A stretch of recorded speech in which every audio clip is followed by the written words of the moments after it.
This channel does not promote any violent, harmful, or illegal activities. All content provided by this channel is meant for an educational purpose only. উৎসব কি বলবেন, কতটা শান্তি বা বিঘ্নিত কোনো জায়গায়? এখনো পর্যন্ত সারা বীরভূম জেলা কোনো প্রান্তে কোনো বাধা বিঘ্ন এসেছে এ ধরনের খবর আমাদেরকে আসেনি।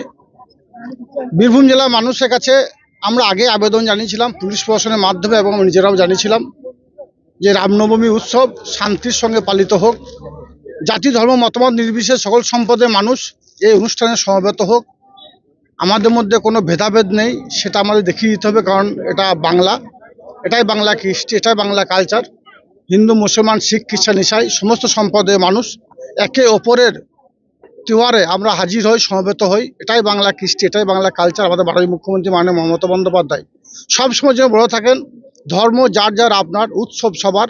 তাই আজকের এই কসবা অঞ্চলের বেরুগ্রামে এসে আমরা হাজির হয়েছি এই উৎসবে, রামনবমী উৎসবে সামিল হওয়ার জন্য। আমি আছি, আমার বিধায়ক সাহেব আছেন, এখানকার স্থানীয় নেতৃত্ব সকলে উপস্থিত আছেন, গ্রাম পঞ্চায়েত প্রধান সহ তিস্তর গ্রাম পঞ্চায়েত উত্তর সকল জনপ্রতিনিধিরা। এখানে আজকে প্রায় 10,000 মানুষের মৎস্য খাওয়ানো হবে এবং রামনবমী উপলক্ষে পূজা অর্চনা করা হলো। এবং এখানকার যারা সুবুদ্ধি সম্পন্ন মানুষ, এই কমিটি যারা আছে, যারা এটা পরিচালনা করছে, তারা আমাকে ত্রিশূল উপহার দিল। ওদেরকে আমি ধন্যবাদ জানাই, ছোট করব না। তাদেরকে বলবো এইভাবে এগিয়ে চলুন।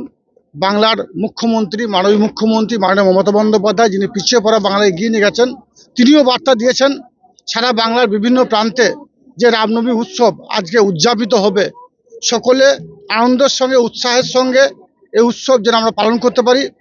আমরা বাংলাতে যেভাবে ঈদ উৎসব পালন করেছি, সেই উৎসবে আমার সনাতনভাবে বিশ্বাসী ভাইরা তারা আমাদেরকে বিভিন্ন দিন সহায়তা হাত বাড়িয়ে দিয়েছিলেন। আজকের দিনও আমরা সহায়তা হাত বাড়িয়ে দেবো। আজকে এখানে মৎস্যের আয়োজন করা আছে। এই অঞ্চলের সকল মায়েরা, বোনেরা, দাদারা, কাকারা আসছে মৎস্য খাওয়ার জন্য।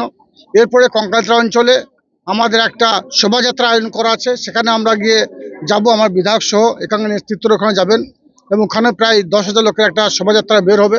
এভাবেই আমরা আমাদের বাংলার যে কৃষ্টি কালচার, সেটাকে অনুসরণ করে আমরা এভাবেই চলবো।